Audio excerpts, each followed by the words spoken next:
اعوذ باللہ من الشیطان الرجیم بسم اللہ الرحمن الرحیم الحمدللہ رب العالمین والصلاة والسلام علی رسول الکریم شفیع المذنبین والطیبین الطاہرین المعصومین اما بعد فقد قال اللہ تبارک و تعالی فی کتاب المجید و فرقان الحمید قولہ الحق قال اللہ عز جلالہ بسم اللہ الرحمن الرحیم واللیل اذا یغشا والنہار اذا تجلی وما خلق الذکر والانثی ان سعیکم لشتی واما من اتقی واتقی وصدق بالحسنی فسنیسرہ للیسری وَأَمَّا مَنْ بَخِلَ وَاسْتَغْنَىٰ وَكَذَّبَ بِالْحُسْنَىٰ فَسَنُيَسِّرُهُ لِلْعُسْرَىٰ اللہم صل علی محمد وآل محمد اِنَّ لِلَّهِ وَإِنَّ إِلَيْهِ راجعون۔ آج 1444 ہجری کا سورج غروب ہو گیا اور 1445 ہجری کا چاند نمودار ہوا۔ ہمارے گھروں میں، ہمارے عزاخانوں میں صف ماتم بچھ گئی۔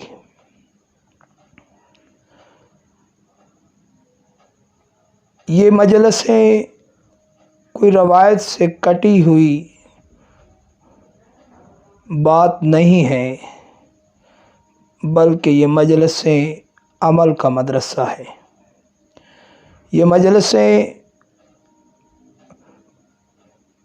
کسی کو تکلیف دینے کے لیے نہیں ہے، یہ مجلسیں کسی کی دل آزاری کے لیے نہیں ہے، یہ کسی کی ضد میں برپا نہیں ہوتی۔ یہ مجلسیں محبتوں کا مدرسہ ہے۔ ان مجلسوں کا مرکزی موضوع محبت ہے۔ یہ مجلسیں تہذیب کا مدرسہ ہے۔ ان مجلسوں میں اسلامی تہذیب سکھائی جاتی ہے۔ ان مجلسوں میں اسوہ رسول کو دہرایا جاتا ہے۔ اور یہ جو لفظ میری زبان سے نکلا، یہ لفظ کہ ان مجلسوں میں اسوہ رسول کو دہرایا جاتا ہے، یہ مجلسیں محبتیں پھیلانے کے لیے ہیں۔ ان مجلسوں کا مرکزی موضوع محبت ہے۔ یہ مجلسیں کسی کی دل آزاری کے لیے نہیں ہیں، بلکہ یہ ان مجلسوں میں اسوہ رسول بیان ہوتا ہے۔ ان مجلسوں میں یہ مجلسیں تذکرہ ہیں، تو یہ لفظ تذکرہ آ گیا ہے۔ تو میں عرض کرتا چلوں کہ تذکرے کا فلسفہ کیا ہے۔